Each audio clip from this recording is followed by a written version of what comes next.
नाज़रीन, इस वक्त जबलपुर से बड़ी खबर आ रही है। रुकन असम्बली आरिफ मसूद की अर्जी पर हुकूमत और शिकायत कुनिंदा को नोटिस जारी।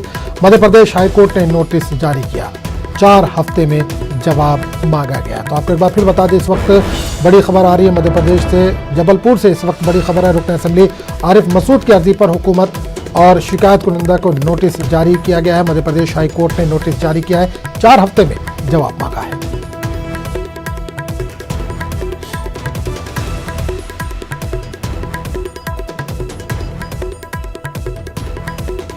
तो आरिफ मसूद मामले पर जबलपुर हाईकोर्ट में आज सुनवाई थी। जबलपुर से इस वक्त बड़ी खबर आ रही है। रुकन असम्बली आरिफ मसूद की अर्जी पर हुकूमत और शिकायत कुनिंदा को नोटिस जारी किया गया। मध्य प्रदेश हाईकोर्ट ने ये नोटिस जारी किया है, 4 हफ्ते में जवाब मांगा गया है।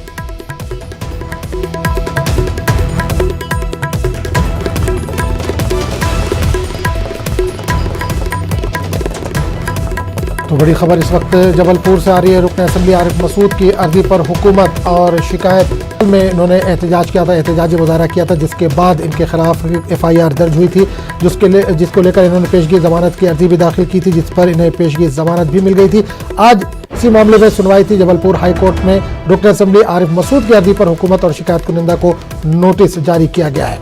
हमारे साथ हमारे नुमाइंदे मेहताब आलम इस वक्त जुड़ गए हैं। मेहताब, बड़ी खबर आ रही है जबलपुर से, रुकन असम्बली आरिफ मसूद की अर्जी पर हुकूमत और शिकायत कुनिंदा को नोटिस जारी किया गया है। आदम, इसलिए इस मामले को पूरा मतलब थोड़ा हमें पीछे जाना पड़ेगा, क्योंकि जो एहतजाज हुआ तो 29 अक्टूबर को एहतजाज में पहले जो दायर की गई थी, जो इनके खिलाफ जो FIR थी वो 188 के तहत थी, जिसमें आरिफ मसूद और 200 लोगों के खिलाफ मामला दर्ज किया गया था। और इस मामले में आरिफ मसूद के जरिए जमानत करवाने के बाद वो बिहार इलेक्शन में गए, लेकिन 4 नवंबर को दूसरी जो है दरख्वास्त उनके मामला दर्ज होता है IPC की दफा 153A के तहत, और जिसमें आरिफ मसूद और 6 लोगों के खिलाफ मामला दर्ज किया जाता है। और आज की जो समाप्त हुई है वो जो है सेक्शन 482 के तहत की गई, जिसमें आरिफ मसूद के जरिए ये मुतालबा किया गया था कि उनके खिलाफ जो मुकदमा दायर किए गए हैं वो बेकसूर है, वो गलत है, और क्योंकि एक ही मामले में 2 तरह के मामले दर्ज नहीं किए जा सकते और वो न्याय संगत नहीं है।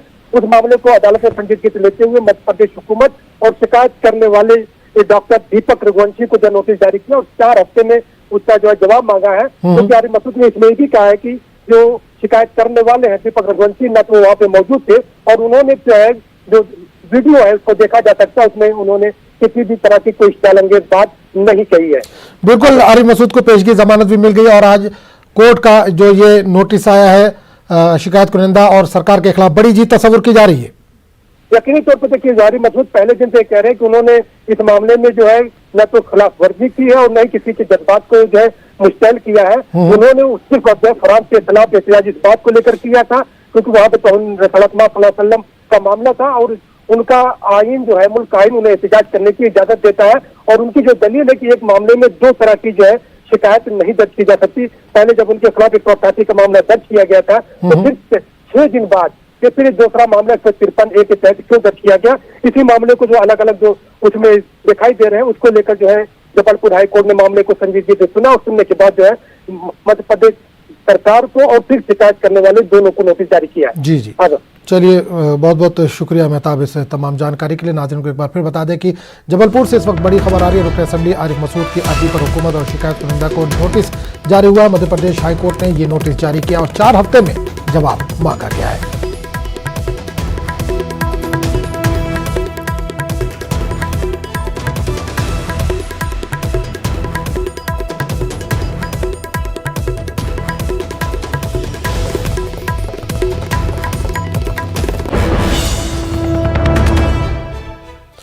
जम्मू कश्मीर में DDC चुनाव के दूसरे मरहले के तहत वोटिंग हो रही है। पोलिंग मराकज़ पर सिक्योरिटी के सख्त इंतजाम किए गए। दूसरे मरहले के तहत 43 हल्कों में वोट डाले जा रहे हैं। इनमें से जम्मू के 18 हल्के और कश्मीर के 25 हल्कों में पोलिंग हो रही है। इन हल्कों में 2042 पोलिंग मराकज़ कायम किए गए हैं। इनमें से 1305 मराकज़ वादी कश्मीर में जबकि 837 जम्मू खित्ते में कायम किए गए हैं। आज 321 उम्मीदवारों की किस्मत बैलेट बॉक्स में बंद हो जाएगी। दूसरे मरहले में 7,90,000 के करीब लोग वोट डालने के अहल हैं। पहले मरहले में पुरअमन वोटिंग हुई थी। पहले मरहले में तकरीबन 52% वोटिंग रिकॉर्ड की गई थी।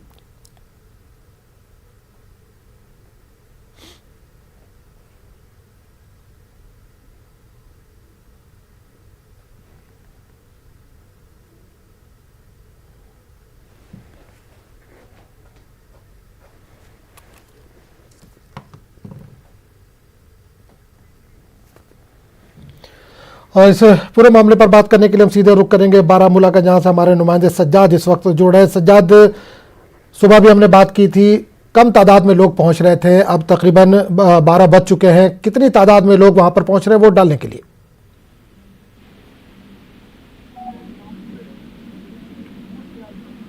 सज्जाद, आप तक आवाज और पहुंच रही है?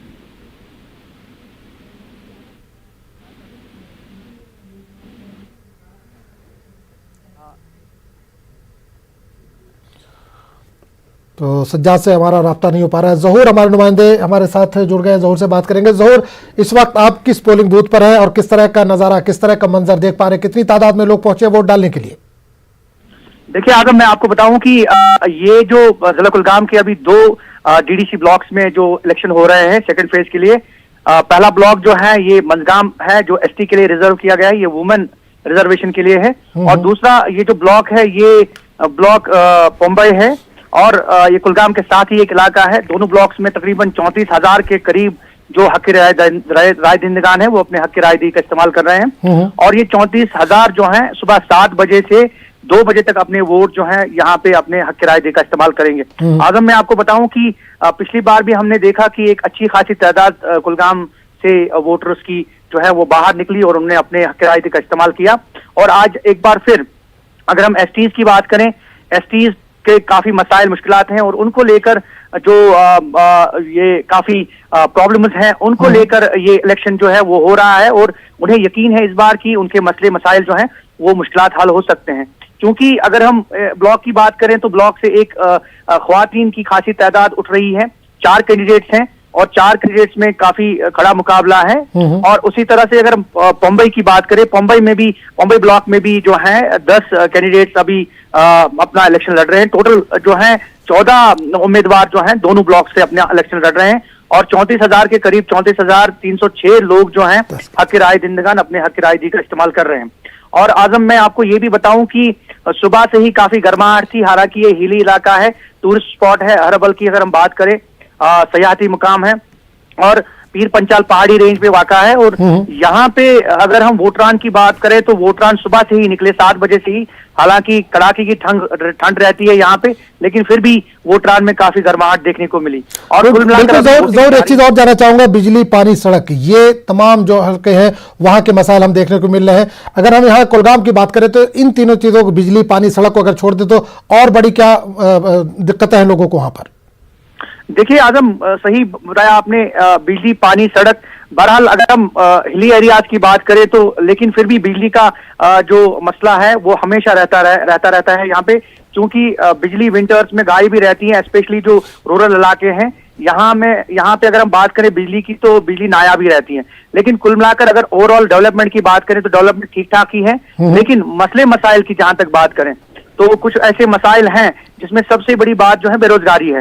बेरोजगारी का कला कमा करने के लिए शायद गवर्नमेंट कुछ कर रही है, पॉलिसीज हैं, लेकिन फिर भी इन इलाकों में अभी भी बेरोजगारी है। हालांकि मनरेगा के जरिए रोजगार अपना कमा रहे हैं, रूरल डेवलपमेंट के जरिए, डिपार्टमेंट के जरिए, लेकिन ये एक बहुत बड़ा मुद्दा हो सकता है बेरोजगारी का। लेकिन उसके बावजूद बिजली, पानी, सड़क की आपने जिक्र किया, उसके साथ साथ और भी कई मसाइल हैं जो लोगों को रोजमर्रा में जो है वो सामने आते हैं। उनका अजाला करने के लिए ये इंतखाबात अमल में लाए जा रहे हैं, और शायद बदावा हो सकता है अगर डीडीसी इंतखाबात में जो है कोई भी उम्मीदवार चुनकर सामने आता है। आजम, मैं आपको ये भी बताऊं कि अगर ख्वातीन की बात करें, ख्वातीन की शरह ख्वानदगी काफी बहुत ज्यादा है यहाँ कुलगाम के अंदर, तो उनके भी काफी मसाइल हैं। इसलिए इस बार ये सोचा जा रहा है कि जो रिजर्वेशन हैं ख्वातीन की, शायद वो सामने आ जाएंगी। ख्वातीन जो चुनकर आ जाएंगी वो शायद इन ख्वातीन की कुछ जो है हेल्प कर सकती हैं, उनके मसाइल जो है वो हल हो सकते हैं। बिल्कुल बिल्कुल। एक चीज और जानता हूँ, जो पंचायत इंतखाबात हुए थे उस वक्त भी बड़े बड़े वादे किए गए थे, नौकरियों के वादे किए गए थे, तरक्की के वादे किए थे, लेकिन वादे वफा नहीं हुए। अब डीडीसी इंतखाबात हो रहे हैं, लोग कितने पुरुम्मीद नजर आ रहे हैं क्योंकि पहली बार वहां पर इंतखाबात हो रहे हैं? देखिए, इस बार काफी उम्मीदें वाबस्ता हैं। ये आपने सही फरमाया कि पिछली बार जो पंचायती इंतखाबात अमल में लाए गए, पंचायती इदारों को जो है मुस्तहकम बनाने के लिए, उन्हें मजीद मजबूत बनाने के लिए ये इंतखाबात अमल में लाए गए थे। लेकिन उस तरह की जो जो फायदा है वो लोगों तक नहीं पहुंच पाया जितना वो यकीन रखते थे, जितना वो पुरुम्मीद थे। लेकिन इस बार जिस तरह से लोग खुलकर सामने आ रहे हैं, उनको ये लग रहा है कि डीडीसी जो नुमाइंदा है वो ओवरऑल रिप्रेजेंटेटिव होगा ब्लॉक का, उसके जरिए शायद, और गवर्नमेंट ने भी जिस तरह की पॉलिसी फ्रेम की है उस तरह से जो पैसा आएगा, फाइनेंशियल पोजीशन जो होगी और वो फाइनेंशियल इम्प्लीकेशन जो है वो उस ब्लॉक में हो सकती है। और कुल मिलाकर अगर हम बात करें कंपेरेटिवली पंच सरपंच की या डीडीसी की, तो डीडीसी ऑब्वियसली एक उससे ज्यादा मजबूत उम्मीदवार होता है, मजबूत नुमाइंदा होता है, और जो सही माने में नुमाइंदगी कर सकता है ब्लॉक की। तो ओवरऑल ब्लॉक में लोगों की उम्मीदें जो है काफी वाबस्ता है। और मुझे जैसा सुनने को मिला और जो हमने लोगों से बात की, लोगों से हमने यही राय जानने की कोशिश की कि उनके मसाइल का मदावा हो सकता है क्या, लेकिन उन्हें लग रहा है कि डीडीसी जो होगा वो अपने इलाके का एक तरह का मिनिस्टर होगा और शायद वो मसाइल जो है उनके हल कर सकता है। चलिए, बिल्कुल जो उम्मीद लगाकर वोटर बैठे हैं, हम भी उम्मीद करते हैं कि वो उनके सारे ख्वाब पूरे हों। चलिए, बहुत बहुत शुक्रिया ज़हूर इस तमाम जानकारी के लिए। तस्कीन हमारे साथ बानेहाल से जुड़े हैं। तस्कीन, आप बानेहाल में मौजूद हैं, बानेहाल की क्या सूरत हाल है? तस्कीन, कितनी तादाद में लोग वहां पर पहुंच रहे हैं वोट डालने के लिए? ये बानेहाल में अभी 11 बजे तक जो बानेहाल ए और बी में बांटा गया है, दो ये डीडीसी कॉन्स्टिट्यूएंसियां हैं यहाँ पर। तो अभी जो 11 बजे तक ए जो है हमारा 28% वोट हुए, जबकि बी जो बानेहाल बी है उसके करीबन 26% वोट पोल किए गए हैं 11 बजे तक। तो अभी चल रहा है, सुबह सर्दी की, बहुत कड़ाके की सर्दी होती है यहाँ तो 9 बजे के बाद ही लोग बाहर निकलना शुरू हुए हैं। तो और उम्मीद है कि करीबन ये 70% तक जाएगा जो यहाँ पर बानेहाल का। बिल्कुल, इसके नीचे जाना चाहेंगे, इससे पहले जो इंतखाबात होते हैं, चाहे वो पंचायत के हों, चाहे वो असेंबली के हों या पार्लियामेंट के हों, क्या इतनी तादाद लोगों के घरों से निकलती थी वोट डालने के लिए? आपने जैसे बताया कि 11 बजे तक 28% तक वोटिंग हो गई है। यहाँ पर जो बानेहाल कॉन्स्टिट्यूएंसी ये सुबह जम्मू में कम ही रहता है, यहाँ पर मतलब 28 से ऊपर कभी नहीं गया है अब तक। यहाँ पर जो पोलिंग परसेंटेज है ये 7 और 70 के दरमियान ही रहने की उम्मीद है। तो वो अभी हो रहा है प्रोसेस, तो उम्मीद है कि ये 7 और 70 के दरमियान में मतलब इख्तिताम पजीर हो यहाँ। तो क्या माना जाए, लोग अब बेदार हुए क्योंकि इतनी तादाद में लोग घरों से निकल रहे हैं? हालांकि 2 बजे तक का ही वक्त है। लोगों में बेदारी आई है कि वो अपने हक के लिए अपने वोट का इस्तेमाल कर रहे हैं ताकि उनके इलाके में तरक्की हो सके। बिल्कुल, लोग उसी मतलब उम्मीद के साथ आ रहे हैं। जैसे अभी आप फरमा रहे थे कि जैसे यहाँ पर एमपीज आए, एमएलए बने, मेंबर असेंबली बने, सरपंच बने, पेज बने, काउंसलर बने, चेयरमैन बने, लेकिन जो तब्दीली है जमीनी सतह पर तमीर और तरक्की के हवाले से जो लोग सब वादे किए वो कभी अब तक पूरे वफा साबित नहीं हुए हैं। सिर्फ जो मतलब बाद में आमतौर यही देखा जाए, जो बेशतर उम्मीदवार जो जीत कर आते हैं उनके जो प्रायोरिटीज रहती है वो अपनी ही रहती है, अपने लोगों की रहती है, जो आम लोग उनको कभी नहीं। लेकिन अब की बात जो अब डीडीसी इलेक्शन लोकल सतह पर इनको एक नुमाइंदा चुनना, तो उसमें लोगों का जाहिर है कि इसमें थोड़ा जज्बा है। लोग नौजवान जो नस्ल है, नौजवान पढ़े लिखे लोग हैं, मैदान में हैं, तो उससे लग रहा है कि लोगों में कुछ उम्मीद जगी है कि शायद इस दफा हमारे कुछ जो मदावा हो सके, जो उनकी प्रॉब्लम है जब अब तक चलती आ रही है। बिल्कुल, तस्कीर हमारे साथ बने रही है। सज्जाद भी बारामूला से जुड़े, उनसे बात करेंगे। सज्जाद, आपसे जानना चाहेंगे कि बारामूला में मौजूद हैं, किस तरह का मंजर आप देख पा रहे हैं? इससे पहले हमने सुबह भी बात की थी तो कम तादाद में लोग निकल रहे थे घरों से, अब तकरीबन 12:15 होने को है। कितनी तादाद में लोग निकल रहे हैं, क्योंकि 2 ही बजे तक पोलिंग होनी है? मैं आपको बता दूं कि जैसा सुबह मैंने कहा था कि लोगों की कम तादाद निकली हुई थी पोलिंग बूथ की तरफ से, तो अब जब जैसे जैसे दिन बढ़ता जा रहा है और सूरज भी निकल रहा है और लोग भी अपने घरों से निकल रहे हैं काफी तादाद में अपना जो वोट है वो देने, और लोगों का, जिन लोगों से भी हमने बात की उनका यही कहना है कि आज तक उनके साथ कोई अच्छा बर्ताव नहीं किया गया। जो भी उन्होंने पॉलिटिशियंस को पावर तक पहुंचाया या सेक्रेटरी तक पहुंचाया, उनके एमपीज एमएलए बने, उन्होंने बिल्कुल नजरअंदाज कर दिया उनके इलाकों को। और हैरत की बात है कि कई लोग कह रहे हैं कि 21वीं सदी में भी उन्हें बिजली, पानी, सड़क के लिए तरसना पड़ता है, प्रोटेस्ट करना पड़ता है, और उन्हें ये उम्मीद जगी हुई है, क्योंकि पहली बार हो रहे हैं डीडीसी इलेक्शन, ये उम्मीद लोगों में जगी है कि इन इलेक्शन के बाद जो भी नुमाइंदे उनके सामने आएंगे, लोकल नुमाइंदे होंगे, और वो उनके जो है परेशानियों का मदावा कर सकते हैं। जिलानी, जी बिल्कुल, एक चीज और जानना चाहूंगा कि इस बार हमने देखा कि नौजवान तबका जो है वो काफी जोश में दिखाई दे रहा है, चाहे वो पोलिंग में हिस्सा लेने की बात हो या इलेक्शन में हिस्सा लेने की बात हो।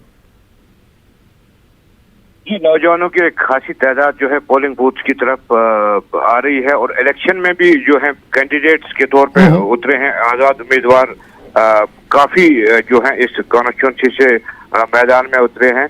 उनका भी यही मानना है, उनसे भी हमने बात की, उनका यही कहना है कि आज तक तो नजरअंदाज कर दिया गया हमें नौजवानों को, उनके जो है रोजगार के वसाइल पैदा नहीं हुए और दिन ब दिन जो है नौजवानों की तादाद बढ़ती गई। जो पढ़े लिखे नौजवान हैं, बेरोजगारी की तादाद में इजाफा होता गया और नौजवान मुख्तलिफ मुश्किलात में मुब्तला हो गए और उन्हें उम्मीद है कि अब नौजवान लोग खड़े हो गए हैं, सामने आ रहे हैं और अगर वो जीत के सामने आएंगे इन इलेक्शन के बाद तो उन्हें काफी उम्मीद है कि उनके जो रोजमर्रा के मसाइल हैं, छोटे बड़े मसाइल, बिजली, पानी, सड़क, ये मसाइल वो हल करने में कामयाब हो जाएंगे। जी आजम, तो सज्जाद, क्या कहीं से अभी तक कोई गड़बड़ी की खबर आ रही है किसी तरह की?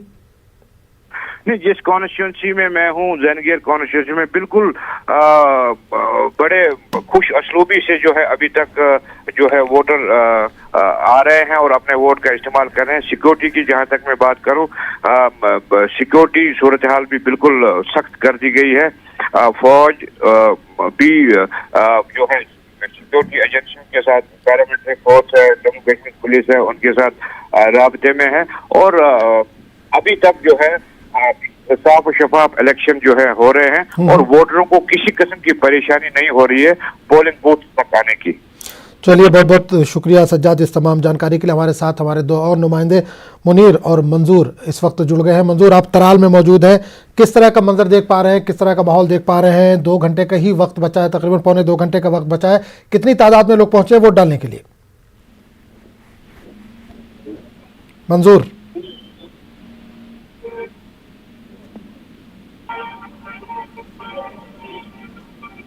मंजूर, अगर आप तक आवाज पहुंच रही हो तो आप तराल में इस वक्त मौजूद है, किस तरह का माहौल देख पा रहे हैं? पोलिंग बूथ पर कितनी तादाद में लोग वहां पर पहुंचे हैं?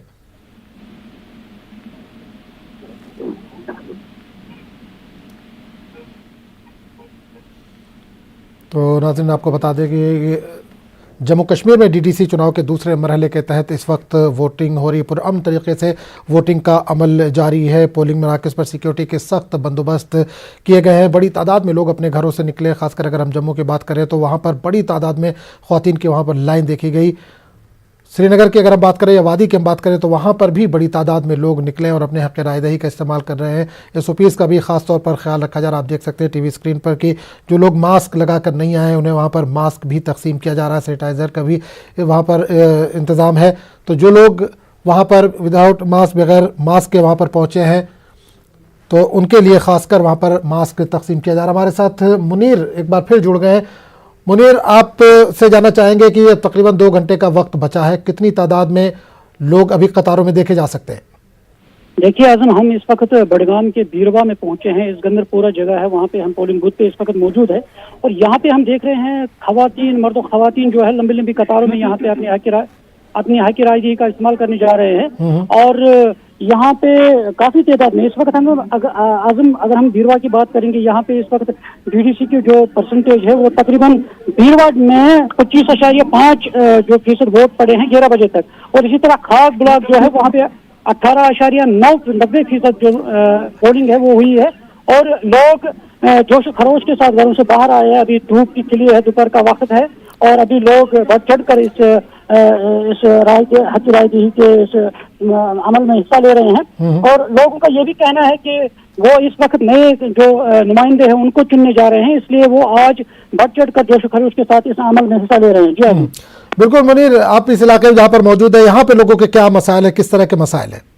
देखिए आजम, यहाँ पे जो बेसिक मसला है वो लोगों की यही डिमांड है कि जो बिजली है, पानी है और सड़कें जो है और इन चीजों का ज्यादातर फुकदान यहाँ पे है और लोग यही डिमांड कर रहे हैं कि जब वो नए नुमाइंदे चुनेंगे तो शायद उनके जो मसाइल है, दरपेश मसाइल है, खासकर ये बुनियादी मसाइल जो है पीने का पानी का मसला है, बिजली का मसला है, तार जो बिजली के खंभे हैं वो सीधा पड़े हुए हैं यहाँ पे, इनका मसाइल जो है वो लोग कह रहे हैं कि ये इन मसाइल के हल के लिए वो आगे आ रहे हैं। इस वक्त जो नए नुमाइंदा आएंगे शायद उनके वो मसाइल जो है वो हल होंगे। जी आजम, बिल्कुल। मुनीर हमारे साथ बने रहिए। मंजूर भी हमारे साथ तराल से जुड़े हुए हैं। मंजूर, हम लगातार बात कर रहे हैं, इस बार हमने देखा ख्वातीन को नुमाइंदगी ज्यादा मिली है और वोट डालने के लिए भी बड़ी तादाद में निकली है। अब ख्वातीन भी कुछ बदलाव चाह रही है वहां पर?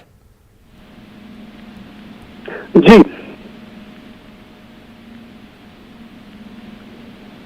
जी आजम, जी बिल्कुल। हम बात कर रहे थे ख्वातीन बड़ी तादाद में निकल रही हैं, इसके अलावा उनकी नुमाइंदगी भी बड़ी तादाद में इस बार देखी जा रही है डीडीसी इंतखाबात में। बिल्कुल सही बात है। ये जो खवातीन को अपना हुकूक दिलाने के लिए अगर सरकार भी वादाबंद है, वहीं अब खवातीन भी अब बाहर आ रही है और अपने वोट का इस्तेमाल कर रहे हैं। इस वक्त मैं मौजूद हूँ दूधमर्ग ताल के दूर दराज इलाके में। यहाँ दूधमर्ग इस इलाके का नाम है और यहाँ पर भी लोग आज सुबह से ही कतारों में वोट डालने के लिए आए हैं और लोगों का ये कहना है कि ये बिजली, पानी, सड़क, इन चीजों के लिए आज वोट डालने के लिए आए हैं। इन्होंने कहा कि अगर पिछले सालों में उन्होंने वोट डाले लेकिन उसका कोई फायदा नहीं हुआ है, लेकिन अब लोग चाहते हैं कि जो डीडीसी इंतखाबात यहाँ हो रहे हैं वादी कश्मीर में, लोगों को एक उम्मीद सी जाग गई है कि ये शायद इनका जो अपना नुमाइंदा, चुना हुआ नुमाइंदा होगा, वो इलाके के लिए काम करेगा। इस वक्त जो मेरे सामने लोगों की एक लंबी कतार है जो मतलब वोट डाल रहे हैं इस वक्त बखूबी। और मैंने एक इलाके का दौरा किया कारमुला का, वहाँ लोग वोट इसलिए डाल रहे थे, वो चाहते थे कि इलाके में सड़क बने। वो गुजर बस्ती वाला इलाका है, लोगों की डिमांड यही रही, वो इसलिए वोट डाल रहे थे। वो चाहते थे कि इलाके तक एक रास्ता सड़क तमीर हो ताकि लोगों के जो मसाइल है वो हल हो सके। चलिए, बहुत बहुत शुक्रिया मंजूर आपका, और मुनीर आपका भी, दोनों का बहुत बहुत शुक्रिया हमारे साथ जुड़ने के लिए। तो नाज़रीन, आपको बता दें कि जम्मू कश्मीर में डीडीसी इंतखाबात के तहत आज दूसरे मरहले के तहत वोटिंग हो रही है। इस दौरान एक बड़ी खबर आ रही है पुंछ से, जम्मू के ज़िला पुंछ से बड़ी खबर है। हरी पोलिंग स्टेशन में झड़प की खबर आ रही है। सुरनकोट ब्लॉक ए में हुई है ये झड़प, एक शख्स के ज़ख्मी होने की इत्तला मिल रही है। तो बड़ी खबर इस वक्त जम्मू के ज़िला पुंछ से आ रही है, जहाँ पर हरी पोलिंग स्टेशन में झड़प की खबर है। सुरनकोट ब्लॉक ए में ये झड़प हुई है, एक शख्स इसमें ज़ख्मी हुआ है।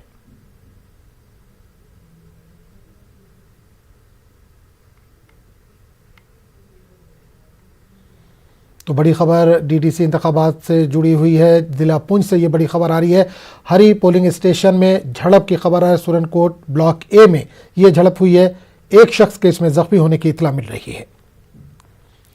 तो जम्मू कश्मीर में डीडीसी इंतखाबात के दूसरे मरहले के तहत पोलिंग का अमल जारी है। पोलिंग मराकज़ पर सिक्योरिटी के सख्त इंतजाम किए गए हैं। इस दौरान ज़िला पुंछ से एक बड़ी खबर आ रही है। हरी पोलिंग स्टेशन में झड़प की खबर आ रही है। सुरनकोट ब्लॉक ए में ये झड़प हुई है, एक शख्स के जख्मी होने की इत्तला मिली है।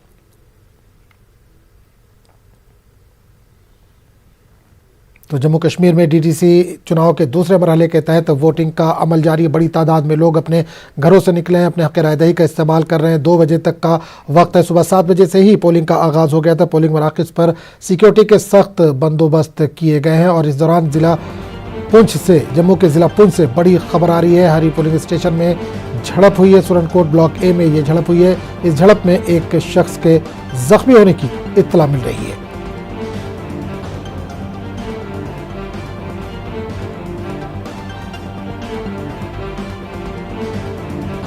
तो जम्मू कश्मीर में डीडीसी चुनाव के दूसरे मरहले के तहत वोटिंग का अमल जारी है। पोलिंग मराकज़ पर सिक्योरिटी के सख्त इंतजाम किए गए।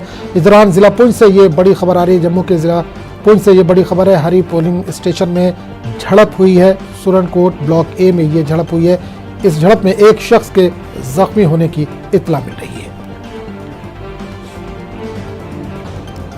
हालांकि पहला मरहला काफ़ी खुशगवार गया, कहीं से भी किसी तरह की गड़बड़ी की खबर नहीं आई। आज सुबह से भी कहीं से भी किसी तरह की गड़बड़ी की कोई इत्तला नहीं मिली। इस वक्त एक खबर आ रही है ज़िला पुंछ से, जहां पर हरी पोलिंग स्टेशन में झड़प की खबर आ रही है। सुरनकोट ब्लॉक ए में ये झड़प हुई है।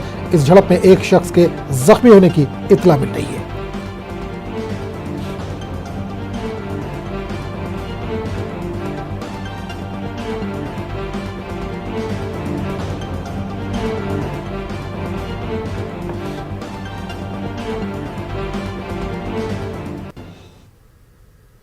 खबरों का सिलसिला जारी रहेगा, लेकिन एक छोटे से वक्फे के बाद।